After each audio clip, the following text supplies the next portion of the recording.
Well, moving on, Joe Biden traveled to Africa last week, a story that didn't get a lot of attention. In Angola, he visited the National Slavery Museum and he toured a rail line that will bring minerals, as you see on the map here, from the Democratic Republic of Congo and from Zambia to the Angolan port of Lobito. And it's part of a $4 billion investment from the U.S., which hopefully will spur more private development. And Anirban, how significant is this trip? I think this is a very important, significant trip, especially after the Africa summit that he held in 2022. United States has important stakes in the minerals and materials, and Angola is one of the largest oil-rich countries in African continent.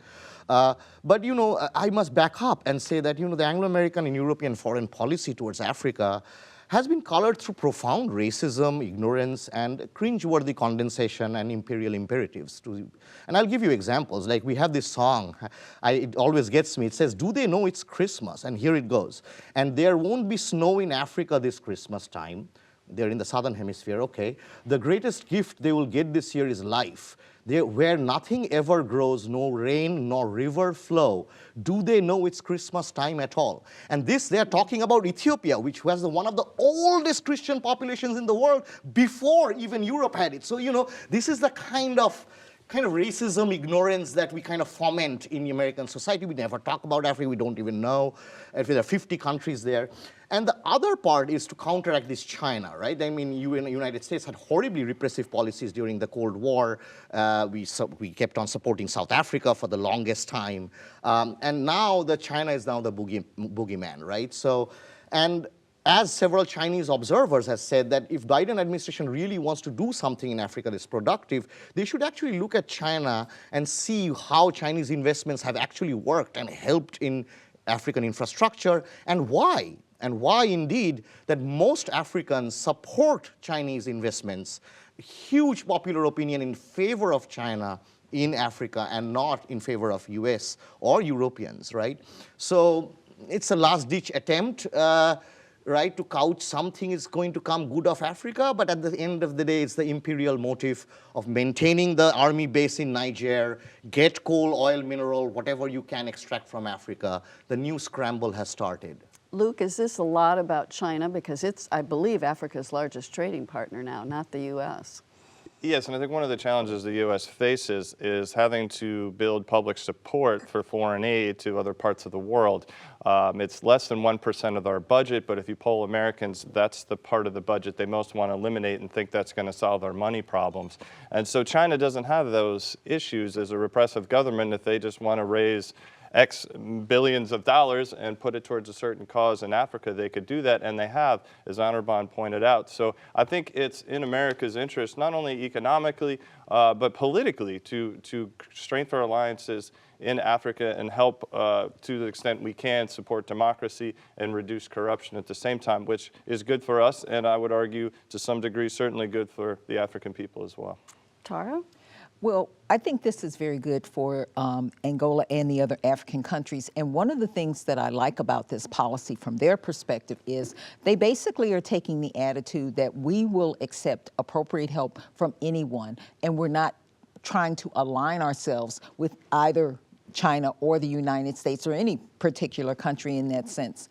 And this is very important for them because Angola, the other African countries, they need investment in all sorts of ways. And they need to be able to counterbalance China and the United States against one another to their benefit. And they're also recognizing that, yes, this is the United States, yes, this is China trying to control natural resources, trying to extract as much as they can from us, but we also want to leverage this to the greatest benefit for ourselves. And that is a more forward-looking policy. Sarah, I'm thinking about how Biden's policies and the President-elect Trump's might differ. How do you see the future for Africa? Well, one of the reasons Biden went there was to promote the Lobito corridor, this railway, this really large railway project that wants to connect these Central African countries, including Democratic Republic of Congo and Zambia, with Angola, and to create trade, supply of cobalt and copper, which are really important minerals for the clean energy economy, right? So they want an easier way, trade route for the United States. So I think, that ties into US's larger project that Trump doesn't support, which is to try to transition to a clean energy economy. These minerals are really important for EV vehicles, for example. Now, they're also extremely dirty industries and exploitative of the workers in these places.